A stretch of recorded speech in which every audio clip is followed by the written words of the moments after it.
Hello everyone, welcome back to the Tokyo Living Podcast Injury Edition. Today we're going to be talking about plantar fasciitis. But wait Sam, I don't think you called it that anymore. I don't think we're allowed to use the term itis. You're right, I don't call it plantar fasciitis, but here in 2023, a lot of the rest of the world, and in particular in general population, in our patient population, client population, it's still the most commonly used term. And so if I'm trying to appeal to the millions that I'm hoping will watch and listen to this, I'm going to use the most commonly used term. As we go through the episode, I will talk about why we don't call it plantar fasciitis anymore and how that affects the way that we view the condition and we go about our management. So we'll start by talking about what it is, what plantar fascia is. Basically, when we use the term plantar fascia, plantar basically means the sole of the foot. So we've got our foot, we've got the top is the dorsal surface, the bottom is the plantar surface. Fascia is basically a connective tissue that surrounds all the tissues in our body. So a lot of our organs have this connective tissue around it, our muscles, other soft tissue. Essentially, if you think about getting a chicken and you pull the skin away from a chicken, not a live chicken, a piece of chicken. You pull that skin away from the chicken. That's essentially the fascia, the soft tissue that encases the muscle. The fascia has several functions in the body. It has basically a structural function where it basically surrounds the body as a whole. We don't have individual fascias. We don't pluralize it. It's basically one big strand of fascia that connects different parts of the body. And this can be relevant when we're looking at whole body movement.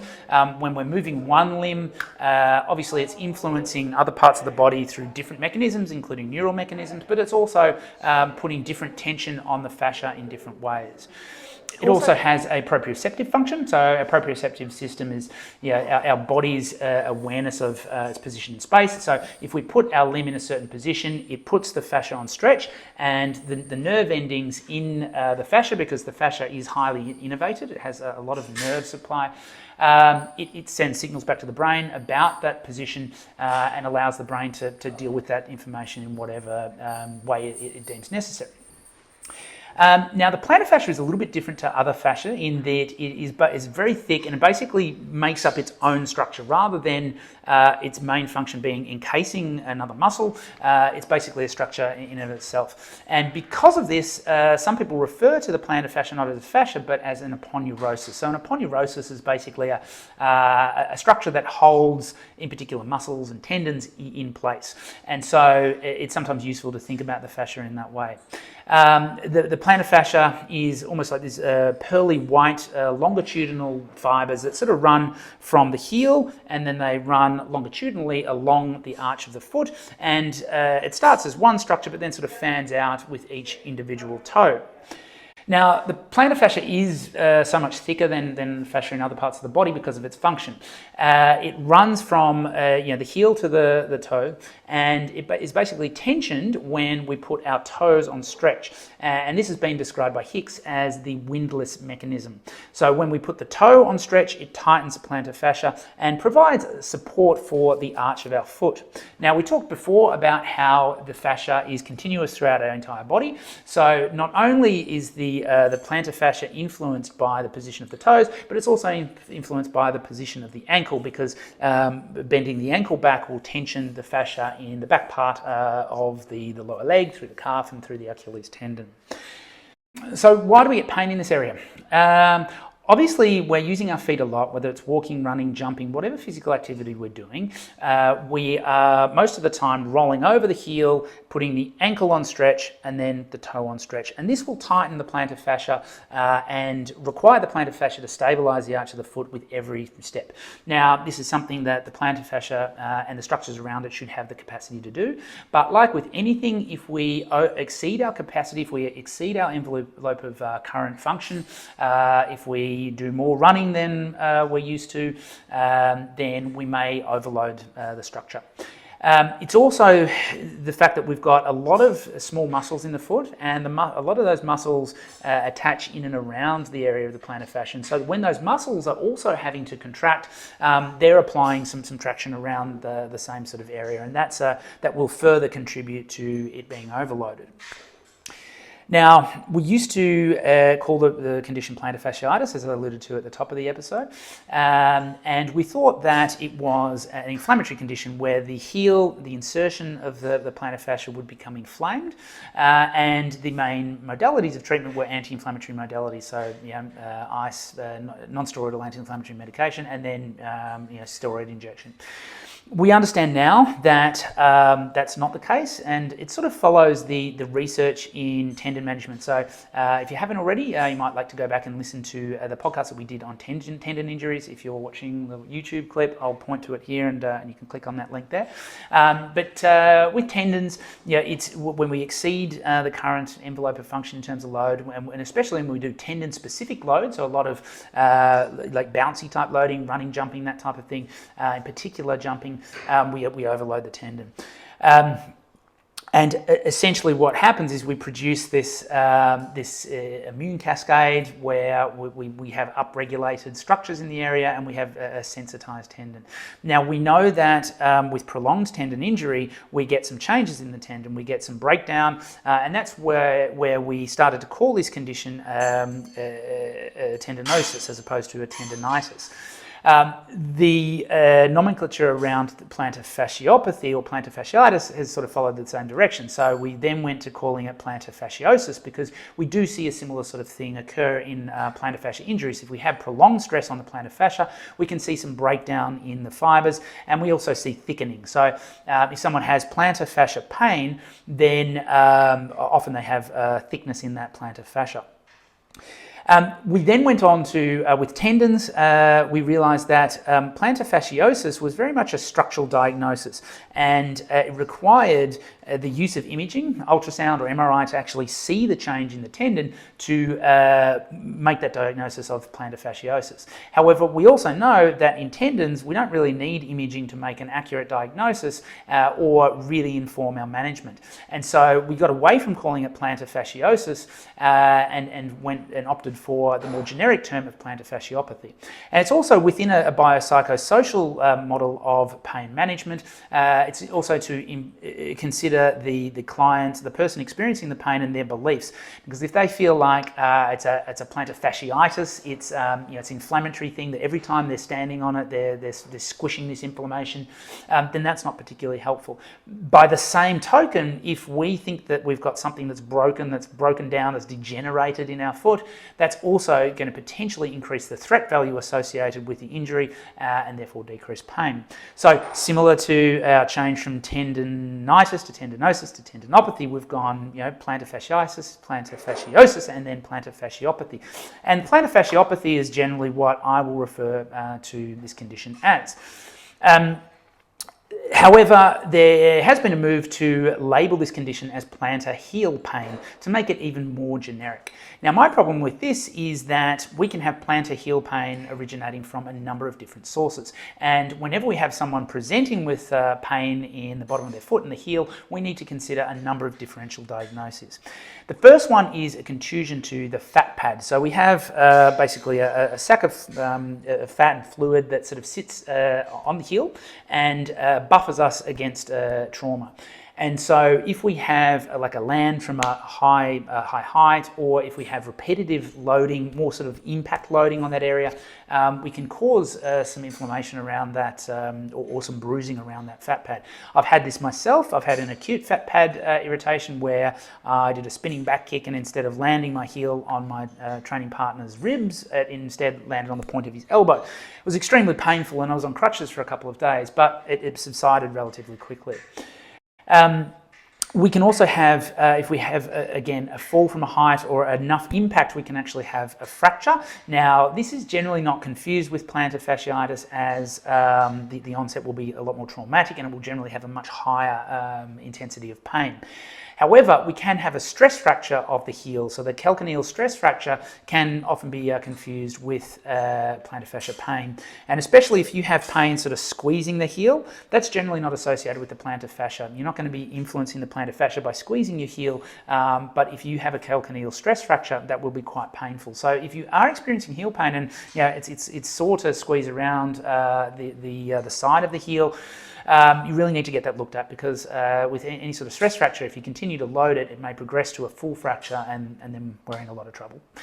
Some of the other causes of pain in the area, we can have spondyloarthropathies, so systemic inflammatory problems. So if you've got heel pain that's associated with other markers of inflammation, so skin issues, issues with the eyes, issues with the ears, bowel problems, or pain in multiple areas, multiple insertional areas of the body, then that may be something that's to do with systemic inflammation, and there we need to go down a different pathway of investigations and look at some blood tests to see if that management needs to be directed in that direction. We can have a plantar fibroma. So this is basically a tumour in the area, a very rare differential diagnosis, but something that's worth considering. And then what we see not infrequently is nerve compressions around the area. So in particular, the Baxter's nerve, so lateral plantar nerve, and also the medial calcaneal nerve, that basically come from the lower leg and go into the heel. And the pain can be very similar to plantar heel pain, plantar fasciopathy.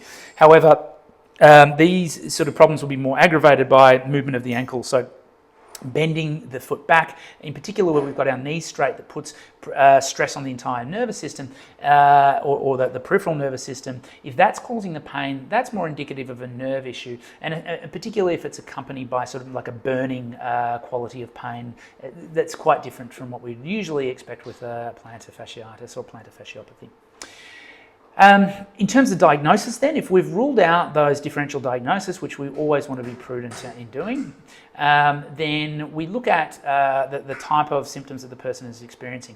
Now with plantar fasciitis, they'll usually experience pain with the first few steps of the day. So they get out of bed, start to put weight on the foot, and that's when they'll start to experience their pain.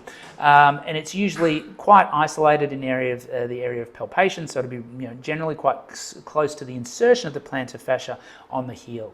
It may feel better once someone is up and walking around, and if they're doing physical activity, it might actually warm up with activity, but then start to become a little bit more painful with more activity, and then, like with a lot of tendon problems, be more painful afterwards. And then we also have to look at other structures that might be referring to the area. So occasionally we have pain that's referred from the back, or even a compressive neuropathy in the leg that's referring down into the foot. We need to rule out those sort of things as well. There are some other tendon issues, especially with the tendons on the inside of the heel, and also the Achilles tendon, that are not really differential diagnoses per se, because they're not really mimicking the same type of symptoms. But if someone doesn't know much about plantar fasciitis, and they've got pain around the heel, and they've maybe heard friends and family talk about this condition called plantar fasciitis that's in the heel, they might just assume that that's what they have. So we'll go through a full assessment if someone presents with pain in the area, and rule out any of those other conditions. So who gets this type of problem? It's not uncommon. It's thought to be about 10% of the population will experience some type of heel pain at some stage in their life, and we know that plantar fascia-related pain is the most common form of heel pain. In runners, it's probably 8% of all running injuries to do with the plantar fascia. Now, it can affect anyone, and we see people of all different sizes, genders, ages, activity levels that come in. But we see two specific and quite different patient populations or client populations that present with this. One is the younger, quite active person. So this is the person who has increased their running mileage from 25 to 50 Ks over the course of a couple of weeks, and just exceeded their envelope of function. And in these people, obviously an increase, a spike in running volume, and not to be confused with that last statement, running in spikes. The actual footwear might be causative. High arches in runners tends to, and active people tends to be a higher risk factor. And when we talk about running volume, it's sort of total running volume, but also training frequency, so increased frequency, and I guess because of that, less recovery time in between running bursts that may contribute to the onset of this sort of pain.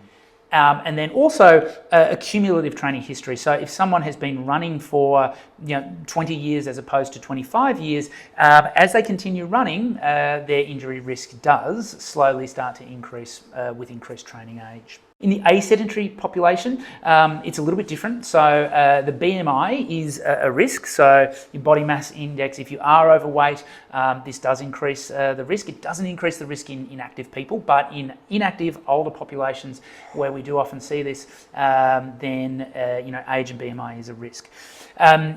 The opposite to the active populations, flat feet is actually a greater risk factor, and other lifestyle factors such as smoking, diabetes, diet, sleep quality, all these sort of things seem to be somewhat correlated with increased injury risk as well. Now, how do we deal with this? Unfortunately, this is one of the most frustrating conditions to treat. The average time to recovery is at least 7 months, and there's a lot of people that will experience ongoing symptoms for 2, 3, or even more years. In 2020, a number of authors put out what they call a BPG, a best practice guidelines. And this BPG in relation to plantar fasciitis was based on the results of around 50 studies that included a total of 4,500 participants. Now, what's interesting is that these 50 studies were chosen out of over 300 studies. So the majority of research in relation to interventions for plantar fasciopathy is actually of fairly poor quality. And so I think that's maybe contributed to some misunderstanding about how we go about treating this. In this BPG, they talked about different stages of management. The first stage was sort of in that first 4 to 6 weeks, where you would do, I guess, the lowest risk and I guess the lowest cost interventions to start to try and get on top of the condition. And these consist of things like advice and education, and this is a really important concept. And I think with conditions like chronic low back pain, I think clinicians in general are pretty good at the education piece, but with something like plantar heel pain, we tend not to be so good. A recent study showed that a lot of people dealing with plantar fasciitis felt like this part of the management was underdone, that they felt like they weren't being listened to, they didn't feel like there was a sufficient degree of empathy from the clinician, and that all sort of led to a poorer outcome. So I think that us as clinicians need to be better in really understanding the impact of this condition on people's life, treating the person with greater empathy, but being really specific in terms of our guidelines and how we get someone to potentially change their behaviours in the short term to try and get on top of this condition. And pain education is really important as well. So making someone understand that their pain isn't necessarily directly correlated with the degree of damage, and that if they're experiencing pain, it's not necessarily that they're experiencing harm. And so, running through some degree of pain or performing activity through some degree of pain, even their rehab exercises, it may be fine and may be necessary to promote the adaptations that we want, and they shouldn't necessarily be fearful of this. Now, the education piece obviously needs to involve education around load management, and load management might mean different things for different populations. For the runner, it might be a temporary decrease in training volume, or even just a reorganisation of their training week, so they have less frequent bouts of activity and more chance to recover from that activity in between those bouts. It might also include some modification with their gait technique. So the running style, we might need to, say, increase their cadence or make some other changes to their running to decrease the amount of pressure on the plantar fascia. For the more sedentary person, particularly if they're overweight, there may need to be a discussion around weight loss. If we do feel like this is a big part of their problem, then we need to have a sometimes difficult conversation around how losing weight is really going to help benefit their condition. Footwear early on is really important. Different people respond differently to different types of footwear. Some people actually prefer a firmer, more supportive footwear. But in general, because that irritated part of the plantar fascia is in contact with the ground, most people will find that a softer shoe, a softer walking surface will help with symptoms and help start to calm this down. I've found personally that silicone gel cups can actually be really useful in providing a little bit of padding for the heel, and I'll recommend those, at least in the early stage of the condition, to most patients experiencing this type of pain.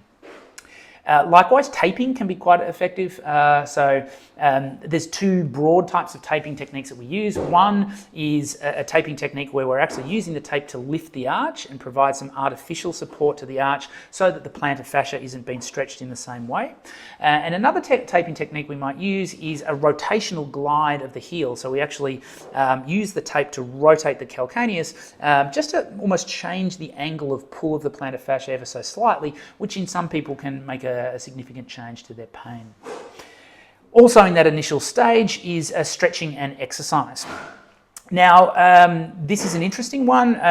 With a lot of things that I've talked about in the past, I've sort of been against stretching and against stretching the area that is painful. So stretching can be a useful way to gain mobility in areas of the body that might be influencing the painful area, but in general we tend not to stretch areas that are painful. So if you have painful tendon, we don't want to stretch it because we're causing compression, because in general with tendinopathies, the irritated area of the tendon is the part that wraps around the bone and is compressed when we're stretching the tendon. We don't want to stretch muscle tears because those muscles are trying to mend back together, and I talked about this at length in the muscle episode. And then, if we're experiencing tightness in or what we perceive as tightness in the areas around the neck, we don't want to stretch those out because generally that will result in those areas sort of tightening back up again. However, with the plantar fascia, I do find that stretching can be effective. Now, we're not trying to change the length of the plantar fascia. We can't stretch the plantar fascia out. But what we're doing when we're stretching is we're applying load. And so, again, like we've talked about so many times before, load is really the most important part in addressing musculoskeletal conditions and progressing the rehab process. And by stretching, we're basically pulling on the sensitized part of the plantar fascia, and by doing that, trying to stimulate some adaptation in the area.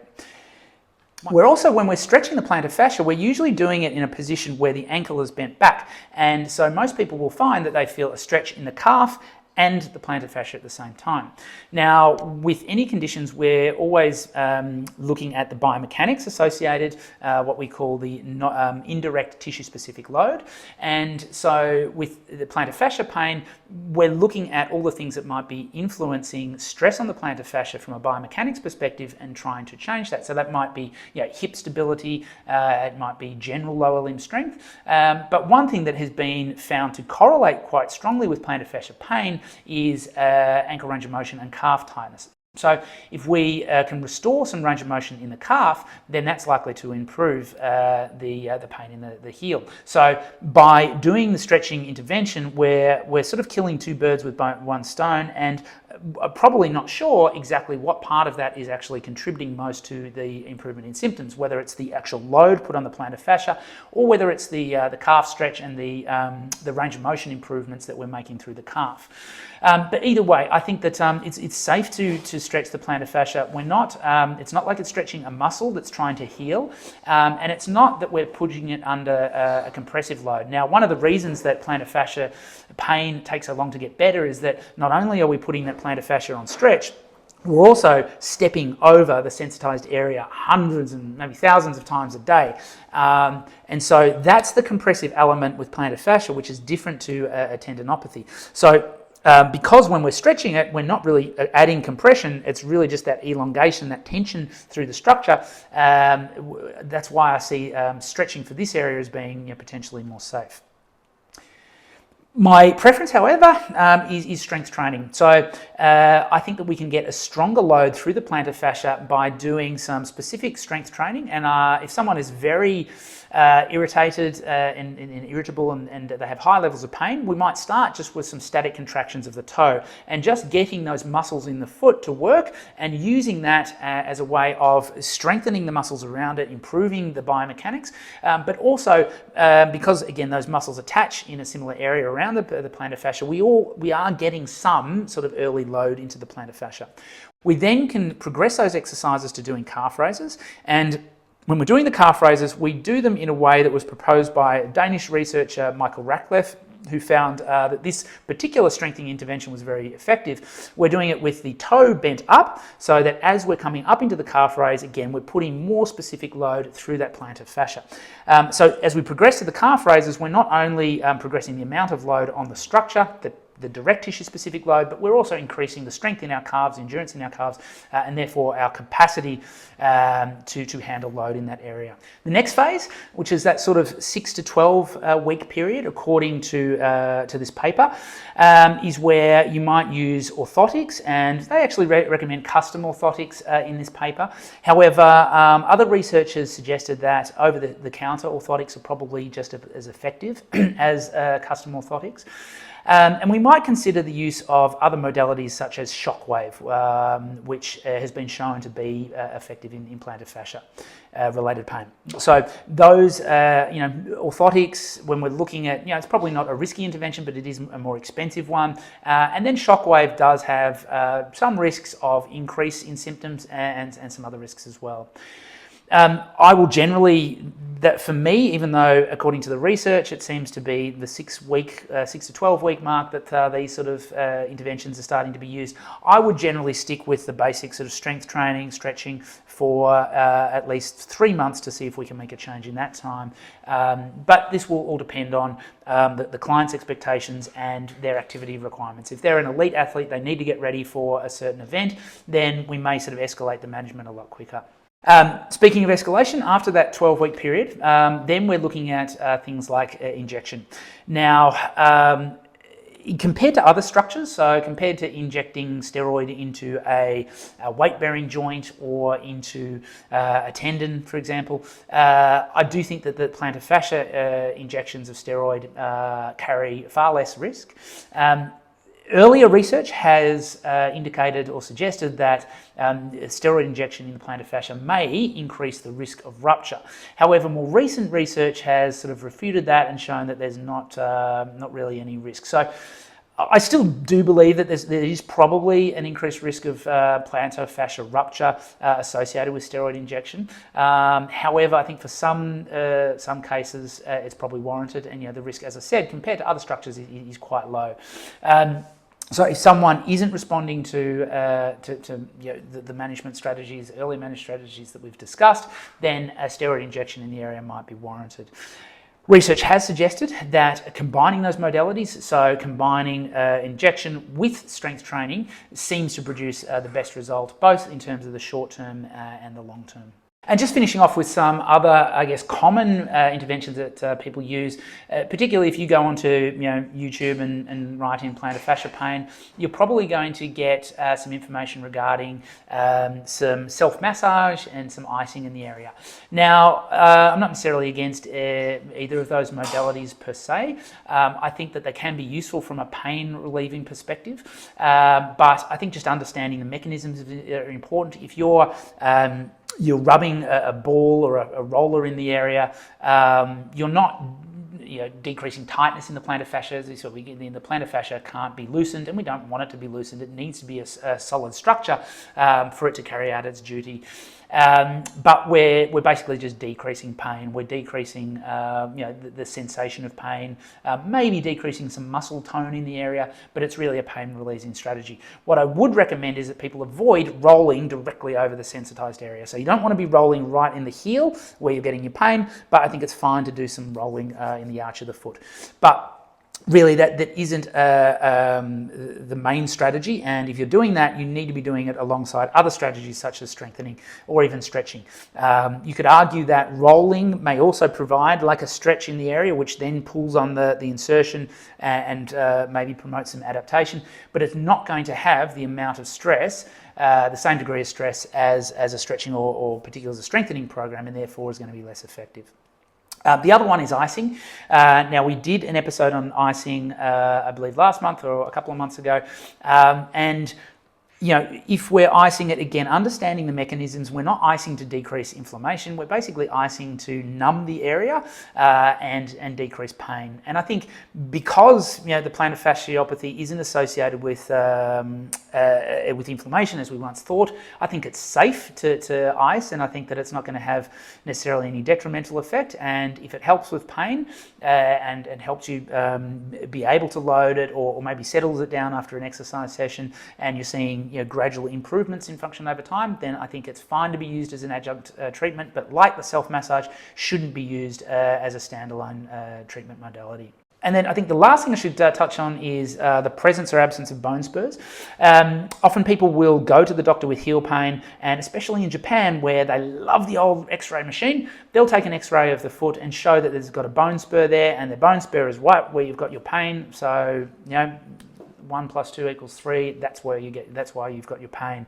And we'll have you rest and put Shipu on your heel for a week, and if that doesn't work, we'll do surgery and cut it off. Whilst people with heel pain do have a higher prevalence of bone spurs, the bone spurs isn't the cause of the pain. So we need to be really clear with this. It's a correlative finding, but it isn't the cause of the pain, and is often it comes on secondary because of sort of the thickening and the pull around the plantar fascia. But definitely going in and removing a bone spur isn't a treatment option for plantar fascia. And that's one of the reasons I don't actually like x-rays in people with heel pain, because often they do show bone spurs, and even if you have a very empathetic physiotherapist like me, slowly taking my time to explain the relevance of bone spur to the person, it's still a fairly confronting image to have this thing sticking out of the heel where you're experiencing so much pain. To be able to distance yourself from that imaging finding is actually quite difficult. So if you do have heel pain, I would try, if you can avoid it with your doctor, not to go down the imaging pathway. So those are my current thoughts and interpretation of the research at the moment when it comes to plantar fasciopathy, plantar fasciosis, plantar fasciitis, plantar heel pain, or just general pain in the heel. I hope that has been of interest. If you are experiencing these sort of symptoms, please come and see us, and we'll hopefully guide you on the path to recovery. If you are going through this and you're going through a rehab process and it is taking a bit of time, hang in there. It does take time. Everyone goes that has this condition goes through it. Unfortunately, it is a really stubborn condition. We truly feel for you and wish you the best with your rehab. But if you do want some added input into your rehab program, please feel free to contact us. As always, if you have other topics that you'd like us to speak about, let us know. Thank you for watching, and we'll look forward to seeing you on the next episode.